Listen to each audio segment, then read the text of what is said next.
L'ISA a été créée en 1963 pour former des ingénieurs dans le domaine de l'agriculture et de l'agroalimentaire. Mais très vite, on s'est aperçu qu'il manquait une dimension, la dimension environnementale.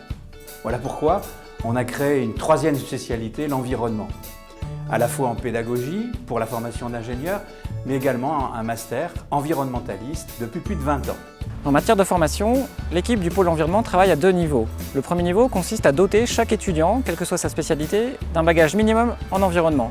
Ainsi, qu'il soit de filière agricole ou agroalimentaire, chaque étudiant aura suivi des cours en environnement industriel ou en RSE, responsabilité sociale et environnementale. Le second niveau consiste à former des spécialistes des questions d'environnement. Qu'il s'agisse des élèves ingénieurs, de la spécialité environnement ou du master environnementaliste, l'objectif est d'en faire des experts, des conseillers, des chargés d'études ou de mission, capables de gérer les impacts environnementaux de tous ordres ou pour tout type de structure. Alors mon projet professionnel, c'est d'être responsable environnement dans une entreprise de type industriel ou de grande distribution. Pour former nos étudiants de la spécialité environnement, nous appuyons nos enseignements sur quelques principes fondamentaux. Partant de bases scientifiques fortes, et notamment de leur attrait pour les sciences du vivant et de la biologie, nous leur apportons progressivement les enseignements techniques liés au domaine, tout en multipliant les stages, ce qui leur permet de construire progressivement leur projet professionnel. Alors quand j'ai intégré l'ISA, je ne savais pas vraiment ce que je voulais faire. Je voulais travailler dans l'environnement, mais après je ne savais pas dans quel secteur. Et au fur et à mesure des années, mon projet professionnel s'est dessiné avec les stages par exemple, et notamment le dernier en date au Kenya qui m'a conforté dans l'idée que j'avais vraiment envie de travailler sur le thème du changement climatique. Nous attachons également une attention très forte à l'opérationnalité de nos étudiants, en favorisant au maximum leur rapprochement avec le monde de l'entreprise.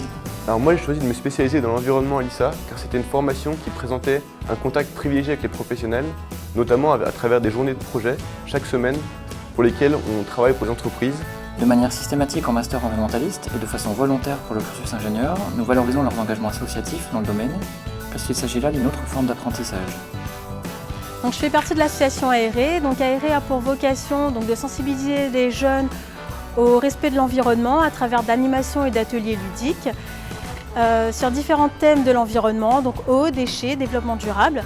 Donc cette expérience au sein d'AERE m'a permis de partager ma passion avec les plus jeunes. Les métiers de nos diplômés en environnement s'étalent sur une large palette. Il y a bien sûr des domaines forts, comme la gestion des déchets, grand pourvoyeur d'emplois depuis les années 90 et les évolutions réglementaires associées. Mon métier, c'est d'accompagner les collectivités dans l'optimisation du tri et du recyclage des déchets ménagers. J'ai pu construire mon projet professionnel grâce à l'ISA en ayant déjà des bases dans le domaine de l'environnement et avec également mes professeurs et les professionnels que j'ai pu rencontrer dans mes stages, qui m'ont vraiment encadré et donné le goût d'aller plus loin, en particulier dans un domaine qui était le déchet, qui est mon métier aujourd'hui.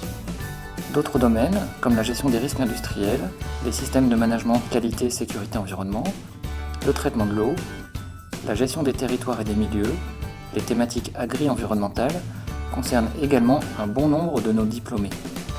Dans 5 ans, je me vois responsable d'une éco-entreprise agri-environnementale, gestion des déchets, milieu naturel, biodiversité en lien avec le milieu agricole, ce qui correspond parfaitement aux cours dispensés par le groupe ISA.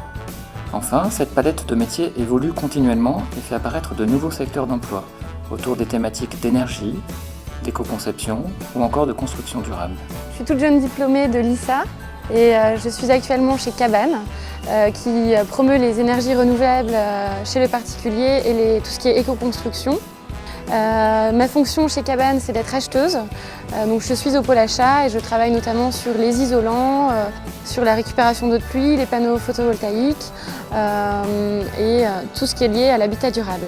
Comme pour les autres secteurs de l'école, nous appuyons nos enseignements sur les activités de nos laboratoires de recherche, et en particulier sur celles de l'équipe Sol et Environnement.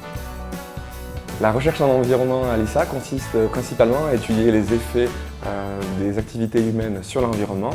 Nos 3 axes de recherche principaux sont l'évaluation de la qualité des sols, l'évaluation des risques et la remédiation des sols contaminés.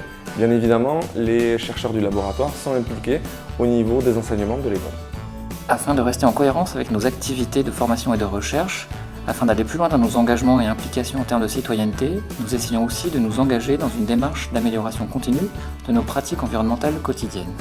Ce programme nous amène à travailler sur 5 axes.